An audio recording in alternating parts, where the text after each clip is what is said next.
Welcome to the Golden Horseshoe Real Estate Podcast. I'm your host, Koukun Unosawa, mortgage broker with Synergy Mortgage Group. In this podcast, we chat with real estate professionals who share their local market insights, future outlooks, proven strategies, and practical tips, all right here in Ontario's Golden Horseshoe.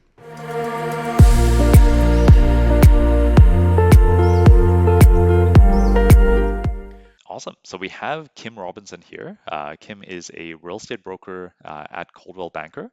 So to start with, Kim, you've had a long career in real estate. Um, can you paint a picture for us? How was it like when you got started in this industry? Well, I started in 1987 and I was 19 years old, and the market was quite a bit different than it is now for sure. Um, I'm just trying to think. So I guess my first year in real estate, I didn't even own a home. I was just new to um, even home ownership or anything like that. So for me, it was I think it was the second or third year. It's my second year in real estate. I thought I had figured it all out and did really well. And my husband and I were newly married. We went on some vacations, and I bought a new car and thought had it all figured out. And then I think it was my third year, interest rates went up to 22%. Oh, wow. And yeah, and I didn't know what we were going to do. It was really tough to sell any house. We had to be really creative in selling things, and I ended up having to give my car back to the dealership. Um, didn't know where my next paycheck was coming. My husband said, "You better get a real job." Oh, And wow. that was really tough at the very beginning. And then I finally said, you know what, I got to figure this out, and did it and went forward, and then didn't look back after that. So the first few years were really up and down for sure, not knowing, how to maneuver through 22% interest rates was really tough. Yeah, if I can ask just from my own curiosity perspective, that time, Yeah, so if I like, I've only seen the stats around this, right? So I think at least in the Toronto area, prices sort of peaked in 89, 90, and then there was a year correct. where there was very low transaction volume. And then Yeah. after a little bit, transaction volume came back, but the following years, prices kind of declined for the next couple of years. Like, what was that? What was it like to live through that period, and how was it like to run a real estate business? You mentioned there was a 1 year where it was very slow. Did things start to pick back up after, or like what was it like? It was a pretty slow process. Things did pick up for sure, but I think it was, I find in this industry it usually takes about 5 years for a process to happen, whether it be, an elevation in interest rates or a decline in interest rates. Like, it affects our market, I find, in 5 year increments as a rule. So to me, it seemed to take, anywhere from 3 to 5 years before we started to see things really, really change. Um, and for me too, in 91, I had a new baby. I had an awful lot going on in my life as well. So, there were other things involved in there too, right? So, which is part of life. We all have we have life happening in and amongst our real estate careers or whatever career we have, right? So, yeah, it affects everything. So I think I think that once you put your mind to it, I think for me it was, interest rates went up, and you're like, okay, well, I've started this career now. Maybe I'm going to fail. Maybe it's not going to work. And then you put your mind to it and say, no, this is going to work. And so it's a mindset, I think, more than anything. Mm. Yeah, I'm sure like that message probably resonates to a lot of realtors right now, right? The last Mm, couple of years has been quite tough for especially many realtors getting started in this industry. So right. it's a very similar message in terms of like obviously we didn't get the 20% plus interest rates, but we still got a similar impact, right? Where rates Oh, for rose, sure. buyers kind of froze, right? So um, yeah. Well, and I think buyers think that the interest rates at, 4%, or, even when they went up to 6 and 7, I think people were really worried at that time. But if you put it in perspective, I mean, that's nothing compared to 22%, right? Mm. So we should be really lucky with where we're at. But I mean, home prices are also much higher though, which is different too, right? We were much lower then.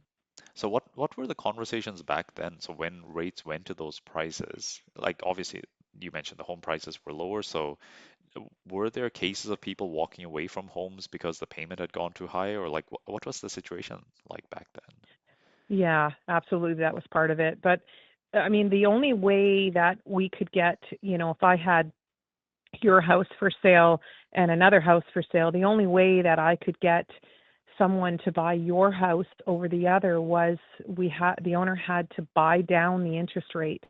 So as an example, we would buy the interest rate down from say 22 to 19%, and the owner could go to the bank and pay $3,000 or whatever the numbers were at the time.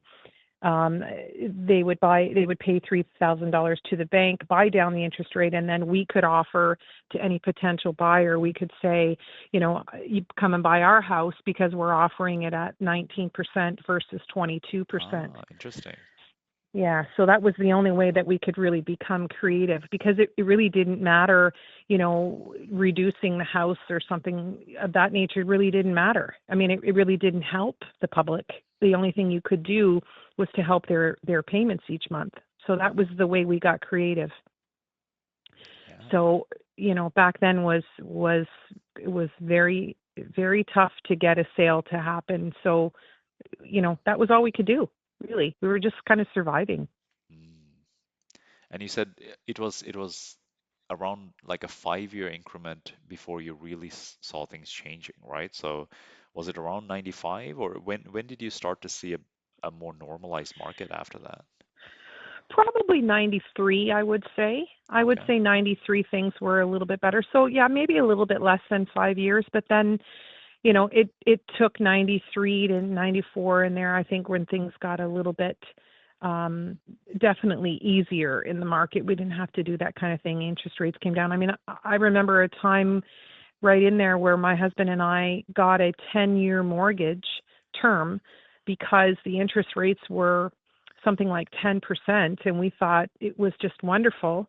And we got a 10-year term, and then the market went down even better. Maybe we were 12, something like that. Anyway, and the market got better, and then we tried to get out of that 10-year term because obviously interest rates were much lower, and that cost a pretty good penny for us to get out of that mortgage and do that. Yeah. So, it's all lessons you learn along the way, right?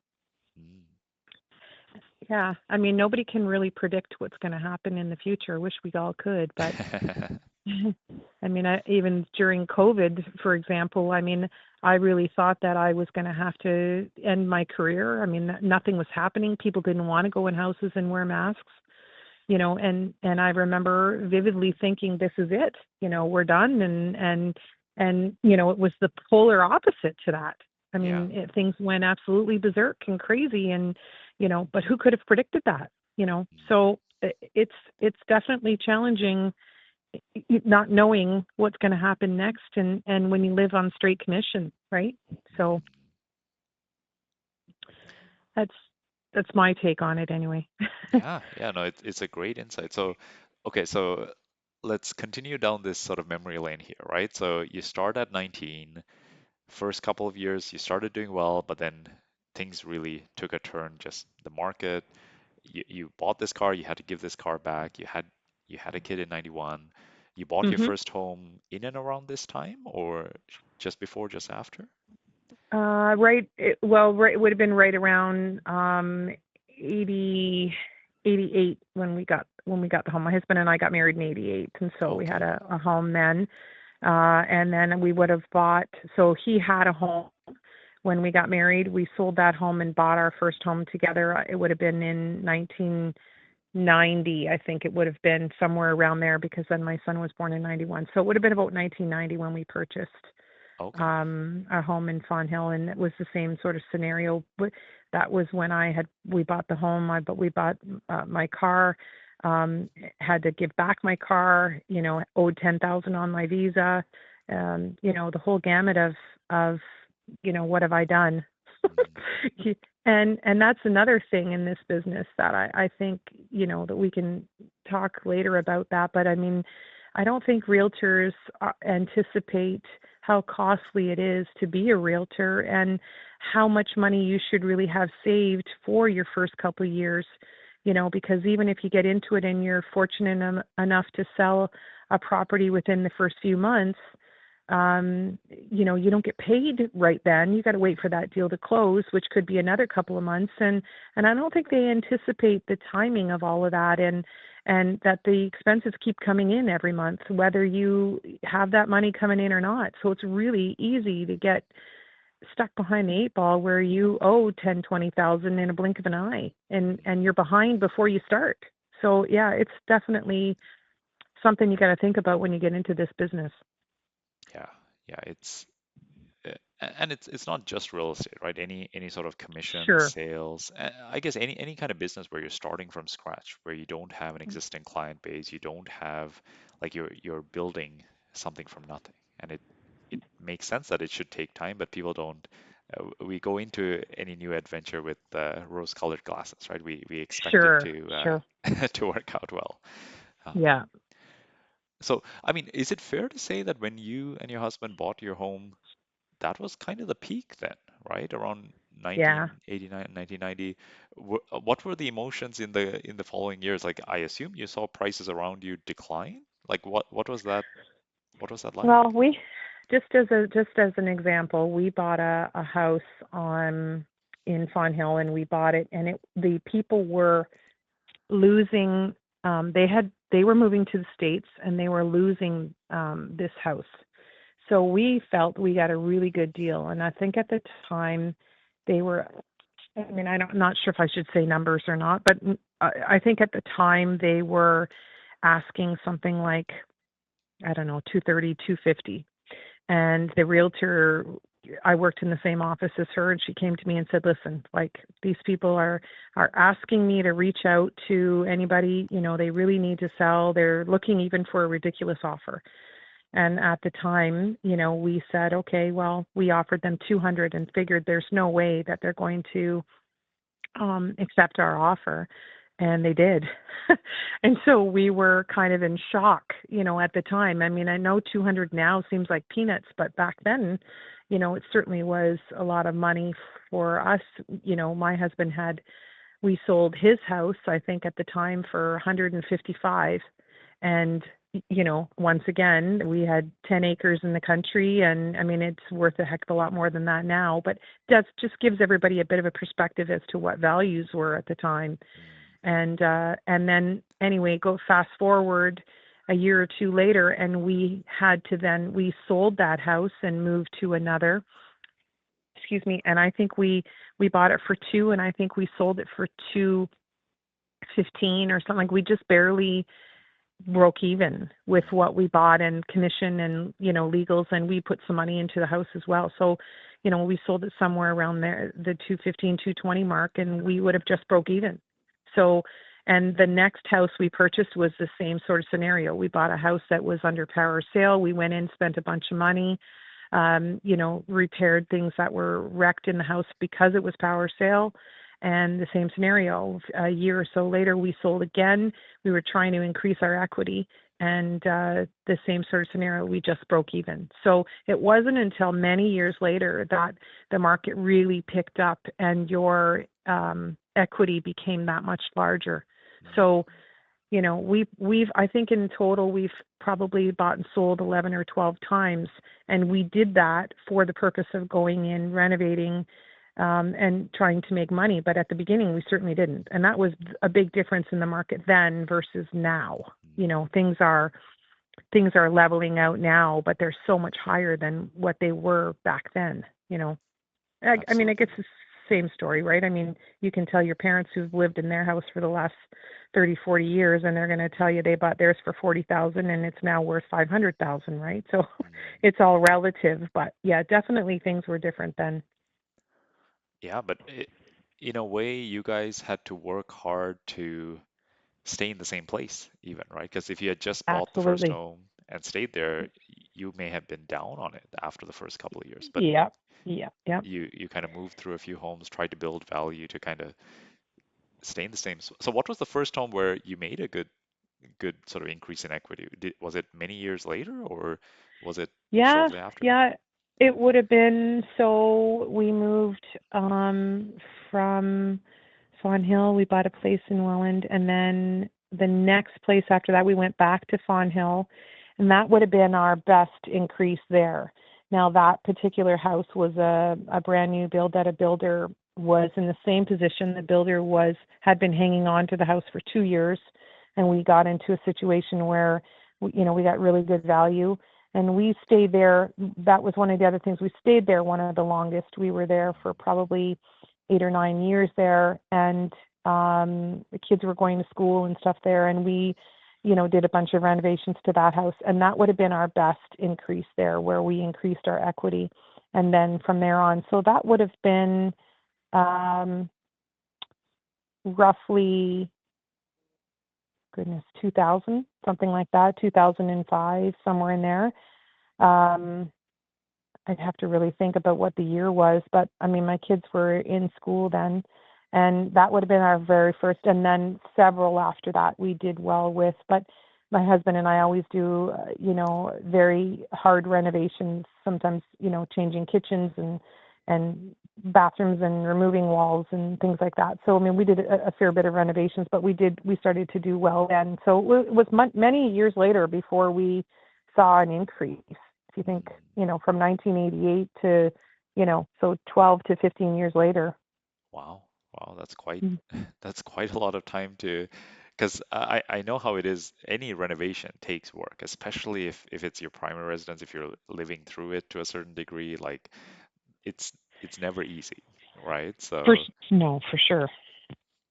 Yeah, it's definitely one of those things that you have to love what you're doing and why you're doing it and have an end result. Ultimately, or don't do it because it's a lot of work, and then put into the equation, you're a married couple, and you have different ideas and you work differently, and you got to merge those two things together, add that into the mix. I mean, my husband and I still joke about the fact that we can't do wallpaper together because we kill each other. So, so I mean, but there's not much else we can't do together. But that's one where we're both, very like things very particular, and we just can't do it together. So actually, my mom steps in, and my mom does the wallpaper with my husband now. I see, I see. Yeah. So going back to your career quickly, so during all these times, you're buying and selling your own primary residence, you're doing renovations, you're raising a family, and at the same time, you're also building your business, right? Do you remember at what point you started to feel a little bit more certain in your business, where like where things were a little bit more established, or at least maybe clients were coming in a little bit more consistently? Do you know where that point would have been in that first couple of years? I would honestly say it took me 10 years before I felt that I had things a little bit figured out. I would say it was all of 10 years. About the time when we bought the house in Fawn Hill from the builder, it was about that time frame that I started to feel, I was getting referral business and people were calling back, and I was established in the community. We had lived in Fawn Hill, and with the school and hockey and all that kind of thing, you start to get to know more people, and I think it was probably at that time that, I mean, I guess the wording is, you kind of come into your own as well, right? And even as a salesperson, figuring out what you are, what you offer, what you bring to the table in comparison to others, and you got to find that out yourself. You got to really kind of hit and miss until you figure out what that is. And I'm not really sure I knew until then. I think what the other thing, even after 38 years, I still learn every day. I mean, you think a situation's going to happen and you handle it this way, and it turns out, the polar opposite to what you're expecting. And I mean, I could have done it 10 times before and it turned out that way, and this time it just didn't. And you got to figure out why. Why didn't it this time? So you never quit learning. Mm.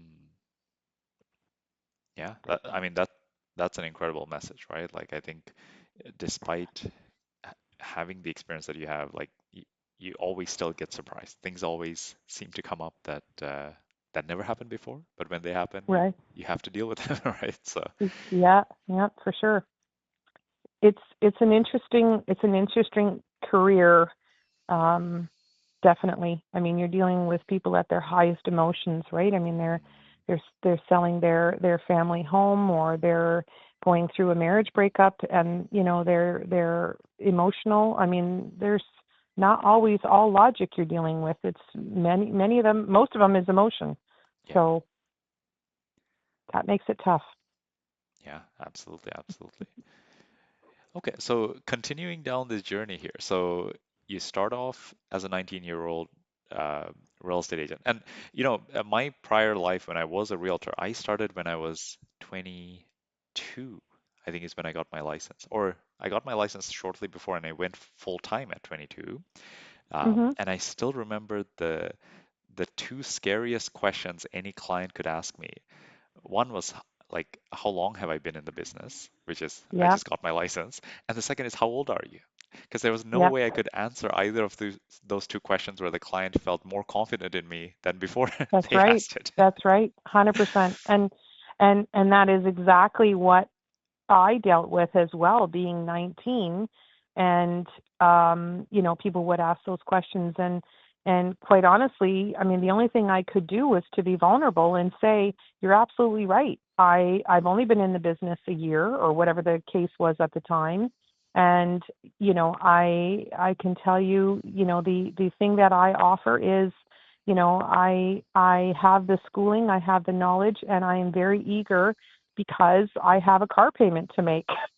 and and people would laugh, but I think they felt how real I was, how Mm, desperate I was, and yeah, it's definitely true.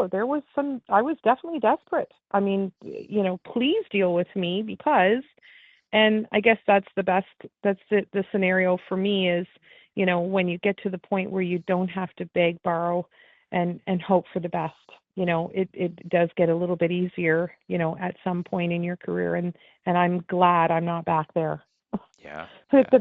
the beg, borrowing, and stealing stage, right? So, hmm. No, that's a really good perspective. Let's shift gears here. So after about 10 years, things started to get consistent. You kind of found your groove. Things you found your place in the business, in the community. Referrals were happening. The business was going smoothly. There are different challenges that come at every stage, right? Like in the beginning, it's how do you find clients? What were some of the challenges that came once the business was consistent? Because I imagine that was probably a very busy time. Once you have enough clients, you're always doing deals, Hmm. there's a lot happening. What was that life like, and what were some of the challenges at that stage? I think what the worst part of all of it is time, Mm, time management, and having enough time to juggle the clients and your family, and I mean, you ask my children now. I mean, my kids are grown, but you ask them things and they remember vividly. I mean, Sunday we would be having a Sunday dinner. I mean, I try to always have family dinner on Sundays with all of us together, and that was really important to me. But there were many times that I had to leave dinner, and because you have to deal with an offer. I mean, you're dealing with people's lives at the other end. If you didn't do that offer and they lost that house, I mean, not only does it affect your business, but you're affecting people's lives. So you do have. That's, I guess, one of the things that I pride myself on. I mean, I'm very um, connected with my clients. I know their family. It's very important for me to help them go forward. I mean, I'm sure everybody has that same mentality, but some just get more involved than others, and I guess from my perspective, that was always important for me to do that. So yeah, I mean, I missed hockey games. I missed dance practices and so forth, because I had to go and take care of business. And the best part of that, I guess, is that you you learn, I guess, to fit it all in somehow. I'm not really sure, what the answer is to that, but you do learn to figure it out. But there is definitely sacrifice. And and in my case, my sacrifice was usually my family. As sad as that sounds, I wish Mm, I could I wish I could change that now. I wish I could go back to my past and say, maybe I should have done this or that a little differently. But at the time, I mean, you're surviving what you have in front of you, and you work really hard to have all this clientele, and you work hard to have yourself be busy and be successful, but there's a cost. There's always a cost, one or the other. And I wish I had a little bit more balance then. And now looking back at junior me, I wish I could have figured out what I do now. I mean, I think now I'm a little bit more balanced with things, and I don't, I still jump for my clients, but maybe I don't jump instantly. Maybe I finish mm. what I'm doing and then do it, that kind of thing. So things do change in your career that way too. No, that's very insightful, and it really honestly resonates with even me. Just the idea that nothing comes without a price in some shape or form, right? I think it's Ab- yeah. yeah. Sad as that sounds, there is definitely a price. And, I mean, I tried really hard to, if I was really busy for a long time, I would take some time off. I would take a week off and, do something with my kids and my husband and my parents. I mean, I would try really hard to do that. But, that's easier said than done too. I mean, Mm. when is the right time to go, right? I mean, if you're busy, you always have stuff going on. So yeah, it's definitely a challenging in that sense when you're self-employed for sure. Yeah. So, you also mentioned that you ran a team at some stage. When did that start? Was it much later, or was it around this time that you started? I guess, did you have an assistant at some point first, and then you sort of Yeah. built a team, or So what was that like? yeah. So I'm sorry, I'm not really exactly sure when I started with an assistant. I'd have to think about the exact timing. Somewhere around, I would say probably 90, no, probably about 2005 or so. I started Okay. about 20 years ago or so. I started with a personal assistant. She Yeah. was a girl that had worked in the office, and she started working for me, handling, my paperwork and typing of offers and things like that. And then she got her license and was helping me, in the industry as well, in addition to with my books and letter offers and so forth. And then from there, I escalated into getting another gentleman who was actually a client of mine, went and got his license, and he wanted to sell real estate and wanted me to mentor him. And so then he joined the team, um, and he was also licensed. And then it sort of evolved from there and grew into with another team. And then from there, then it becomes an awful lot when you have a larger team to, finagle all personalities and, everybody's wish list of what they want and what do they want to achieve in the future and that type of thing. And it just wasn't what I was looking for Mm. as years went on. I mean, I was getting older. I didn't want to work full 90 hours a week anymore. I just didn't want to do the same thing. So it evolved into, back to something smaller. Um, I still have a personal assistant who works with me, and he is definitely my right hand now. He takes care of all of my all of the paperwork and all of the inside stuff, and it allows me to do what I do best, which is being with the clients and being in the trenches. And he takes care of the paperwork and that type of thing. So it just it frees me to do the part that I'm good at. I guess I'm Mm. not great at the paperwork. No, So I mean I can do it and I know what I'm doing, but I'd rather not.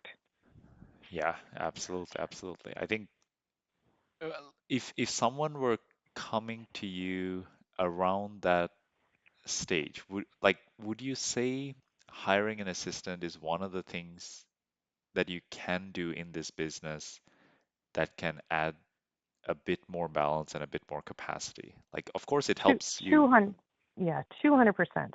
200%. If I were to say anything I could do once you get to the part where you're finding that you just don't have enough time to juggle the clients as well as the paperwork, you find that you're working until all hours of the night to finish the paperwork that you didn't get done today, and that kind of thing. I mean, your balance is just so out of whack at that point. If you hire an assistant and you train them really well, the worst part is going to be the first 6 months training that person and making sure they know the way you want things done and the rules and all of that. Once you get past that, and another thing I would suggest is a lot of realtors, I mean, they pay their assistants peanuts. If you don't pay them very well, they're not going to be invested in you. And that's a lesson that realtors need to learn. You have to understand that they are clearing up a lot of time for you to bring in more business. So they have to be worth, you know, uh, they have to be worth a substantial amount for them to feel value and appreciated, and they'll stay with you. I Mm, mean, he's been with me for I think 7 years now. So, that's a long time to be invested in someone. I mean, he could have left, but we just have that understanding and connection with each other. So, and he has the same mentality that I do. It's important for him to make sure things are correct and the T's are crossed and I's are dotted, and that's why we work well together. So you gotta find that niche of someone that is like-minded like you, and I think your business will become much easier to run. mm. Yeah, I think your business becomes easier to run, and like you finally get. I remember the feeling of even when I was home with my family, knowing that I had a checklist of things that I still had to get done. Even when I was taking time off, I wasn't really taking time off, right? Versus Yeah, once you have the assistant, now collecting the deposit the next day, that's not your job. Like you have someone who yeah. can send the instructions, follow up, did it get done, get receipts, all of that. Like when you know that things are getting taken care of, then it's like you still have to work hard. And I think the realtor business is tough, like in the fact that negotiations often happen in the evenings and the weekends, right? That's when our clients are free to actually put Yep, an offer together. So yep. that part never fully goes away, but at least, once the deal's put together, the rest of the steps can happen sort of on autopilot when you have the right person supporting you, right? Well, and again, it comes back to the scenario where I said, you got to figure out where your strengths are. And I think realtors have to spend more time looking in the mirror and asking themselves, what are they good at? What are you great at? What makes you successful, in that sense. And then when you look in the mirror and you say, you know what, doing the paperwork doesn't bring me sorry, I don't mean it to sound like the paperwork is not important. It certainly is, but I guess I'm just saying I know that my strength is bringing in more clients and dealing with the clients I have and taking care of them and calling them back and Mm, providing that service where Anthony's strengths would be doing all the other stuff, and I don't even have to ask him. I'll say, okay, this is what I'm doing. This is, and he would know exactly what needs to be done. He would send me it, and I would be prepared for the next appointment that I'm going to. And it just makes me more efficient having him in the background. mm, So I know that my strength is not doing all that other stuff. My strength is doing bringing in the clientele, and so we complement each other that way. Yeah, but yeah, I mean, when you have the low time, it's all still being taken care of in the background. So mm. yeah, that's a great feeling for sure. Rather than being anxious all day, knowing that you got to spend another 5 hours at night to finish up all the stuff that you didn't get done today. Yeah, yeah, that's tough, especially, and this is the part that's often not talked about in real estate, right? Like it's the awards and all the focus is on GCI volume, like Yeah, what rank yeah, we are or all of that. But like one of the toughest parts of this business is the impact personally, but also on our families, right? Because they're the yeah, ones. I I know this look now that whenever I meet a realtor, especially them and their spouse, it's like the look on the spouse's face when the realtor answers a phone call in the middle of a meal or in the middle of a conversation. Yes. It's like Yep. it's a distinct look. It's like, oh, here he goes again, or here she goes again. A It's got look to of take that call. disdain. But A I look will of say, disdain where it's like, again, again, yeah. yeah, it's yeah, it's one of those things, right? It's people don't think about these things before getting into a business like this, where it can No, be they that don't. demanding, right? Well, and you know what, and that brings up another point. I mean, if you have a spouse that isn't supportive of that sort of scenario you just brought up, Mm, I mean, there's a lot of marriages that don't survive this, and they don't talk about that, and how hard it is on the actual individual, but even harder on the family who doesn't understand why this is happening. For sure, mm, like that is, you're right about the look they give. I mean, it's easy to say, okay, well, you're taking tonight off and you're not answering the calls. But, when that happens and you don't answer and they've called another realtor and you lost a deal, then what? And that's the reality. That's the yeah, real reality of this. yeah. That's where it gets so brutal, right? It's so competitive where, like you said, missing a call may mean you lose a client that, and sometimes maybe you've been connected with this person for over a year, right? Keeping in touch and like getting Yeah. to know them, Yeah. getting to know their needs, and then yeah, missing a call may lose a deal. Um, And it's not necessarily logical for people either. I mean, they're dealing with huge emotion, these buyers or sellers, right? mm, They're not doing it to do it to us.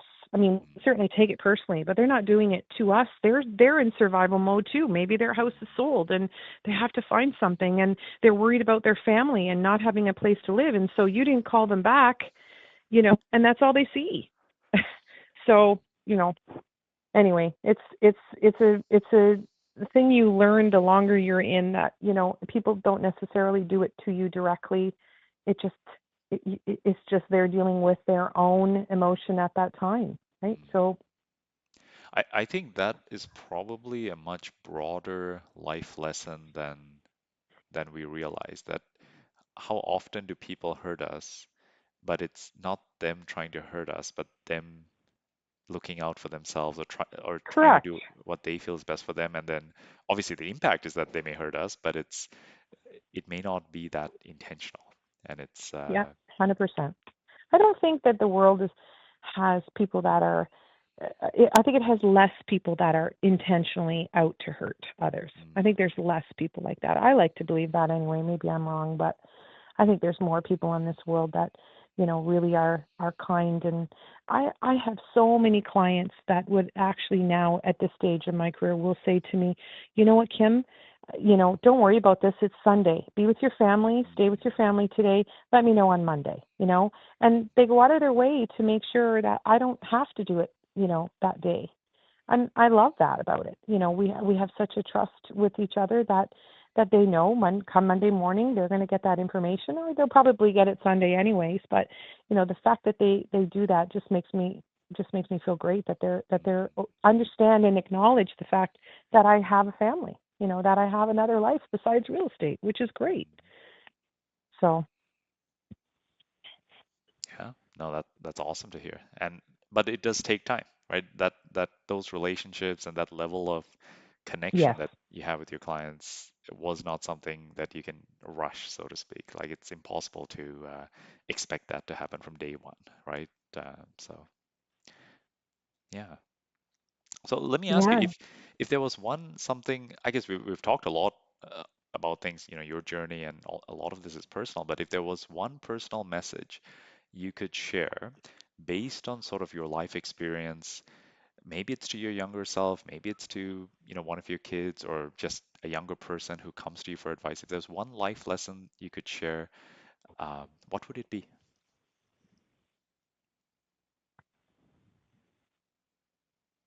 Hmm.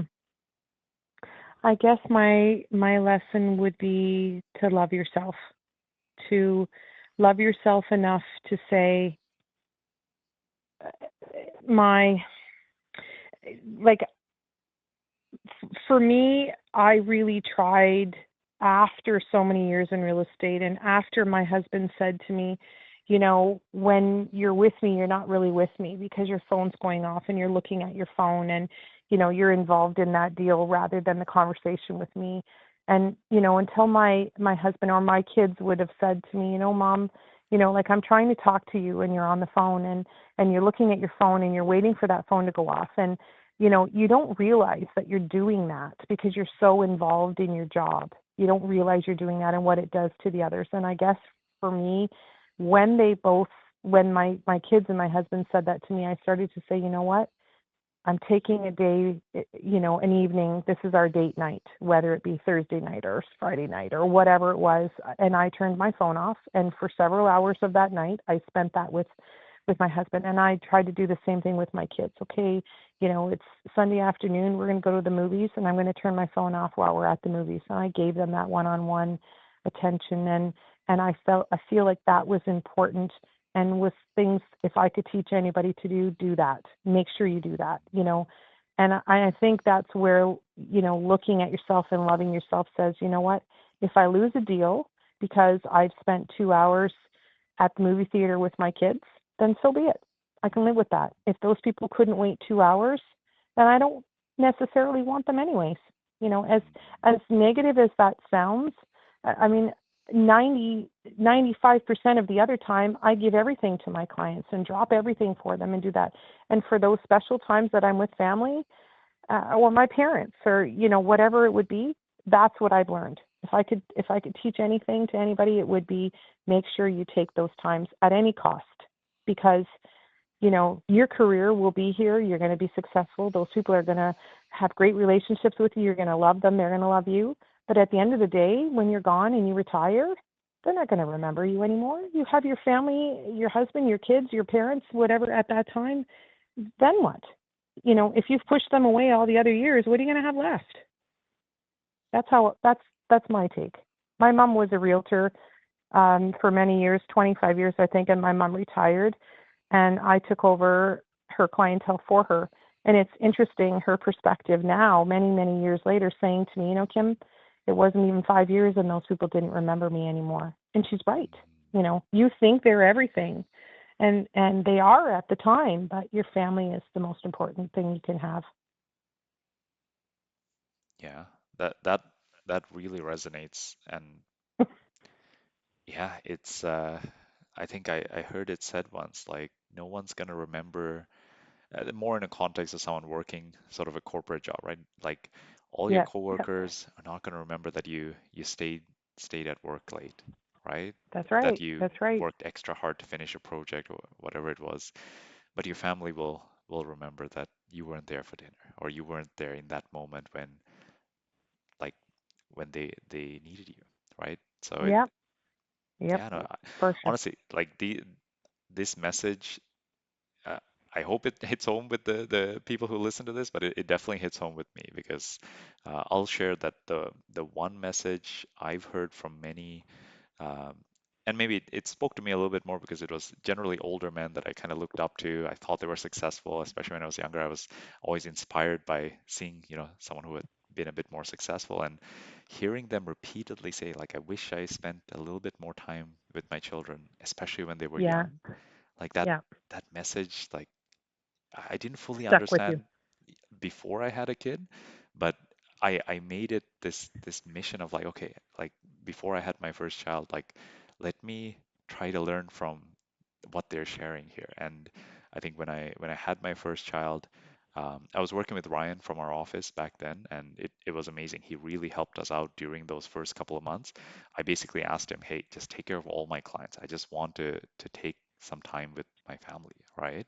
And Yeah, that really like yeah, it's one of those things where it's you can't put a price to it, right? Like having having those moments and even now it still shapes my decision making process. I'm like, is this something that aligns with that thought process? Am I going to regret working extra hard doing this? Like the ambition never goes away where you still want to do something, you want to accomplish something, but it's tempered, right? It has guardrails now. It's like oh, for not at the sure. cost. And That's the balance, though, right? That's the Mm, balance that people strive to find, and sometimes it's you have to create the balance. It's not going to mm, happen. You just have to put boundaries up. I'm a new grandma now. My grandson is about 4 months old now, and it's funny how once again my life is saying, there are days when my daughter will ask me to watch my grandson, and that's the only thing that matters to me. And I mean, yes, deals matter and they're important, but your balance changes again. mm, So for me, it's my grandson and being with him. I mean, I love that he's little and I can be a part of that. And maybe that's because I didn't spend as much time with my kids as I could have. I mean they were there the whole time I was in real estate. From the time they were born, I was in real estate. So, mm. you know, it definitely changes for sure. Life evolves, it continues to evolve. Yeah, yeah, awesome. Mhm. Kim, I just want to say I really appreciate you, yeah, sharing your story, sharing, the many lessons and the journey you've had in real estate up to this point. And yeah, just want to say it's an honor to have this conversation with you. Well, thank you very much. I appreciate that. That's very kind of you to say. It's not something I do these kind of things all the time, so I was a little bit worried, but it went very very easily. And when you talk about something that you're passionate about, and I mean I love being a realtor. There's definitely been days when I don't like being a realtor for sure, but I can honestly say that this has been a career that I have been very lucky to have. And I have loved 98% of it. And I have wonderful clients and wonderful new friends out of all of this. So, I never regret what I've done. I love my career. So, Awesome, awesome. thank, I think that's the great spot to wrap up here. okay, great. Well, thank you for having me today, and I hope you have a great rest of the day. Awesome.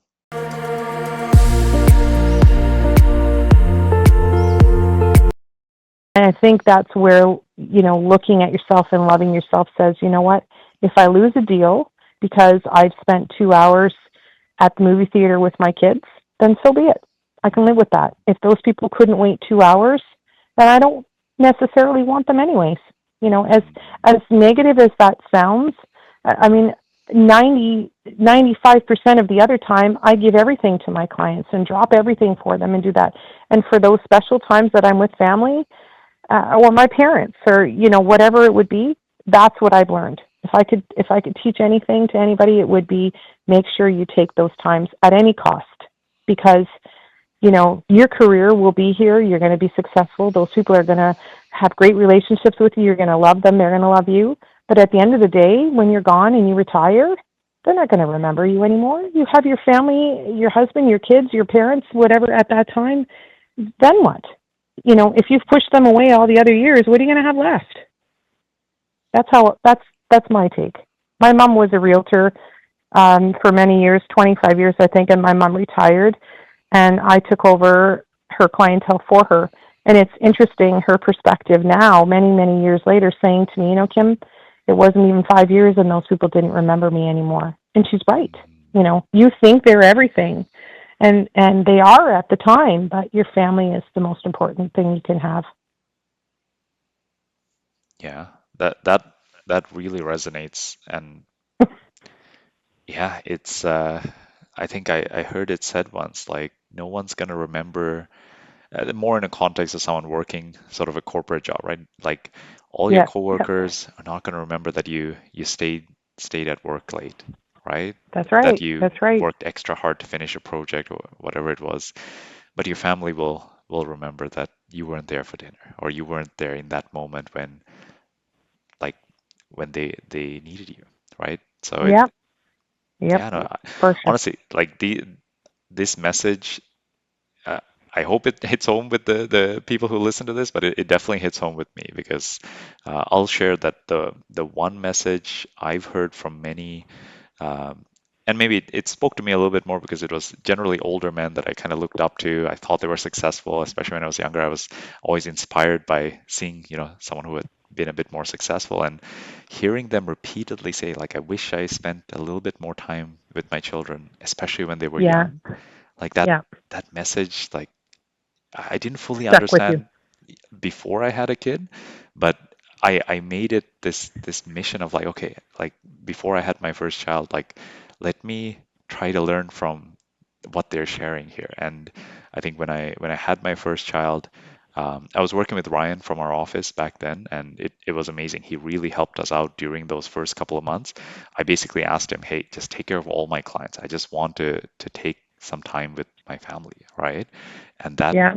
that really like, yeah, it's one of those things where it's you can't put a price to it, right? Like having having those moments, and even now it still shapes my decision making process. I'm like, is this something that aligns with that thought process? Am I going to regret working extra hard doing this? Like the ambition never goes away, where you still want to do something, you want to accomplish something, but it's tempered, right? It has guardrails now. It's like Oh, for not at the sure. cost. And that's the balance though, right? That's the Mm, balance that people strive to find. And sometimes it's you have to create the balance. It's not mm, going to happen. You just have to put boundaries up.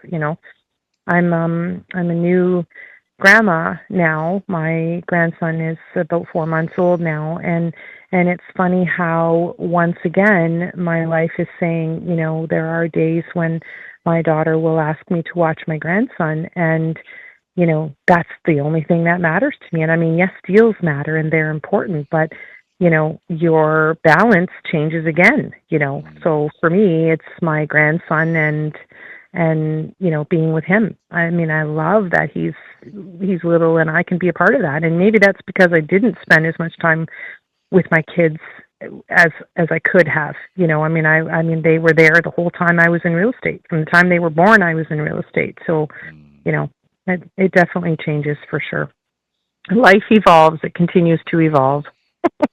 Yeah, yeah, awesome. Mhm. Kim, I just want to say I really appreciate you, yeah, sharing your story, sharing, the many lessons and the journey you've had in real estate up to this point. And yeah, just want to say it's an honor to have this conversation with you. Well, thank you very much. I appreciate that. That's very kind of you to say. It's not something I do these kind of things all the time, so I was a little bit worried, but it went very very easily. And when you talk about something that you're passionate about, and I mean I love being a realtor. There's definitely been days when I don't like being a realtor for sure, but I can honestly say that this has been a career that I have been very lucky to have. And I have loved 98% of it. And I have wonderful clients and wonderful new friends out of all of this. So, I never regret what I've done. Mm, I love my career. So, awesome, awesome. thank, I think that's the great spot to wrap up here. okay, great. Well, thank you for having me today, and I hope you have a great rest of the day. Awesome.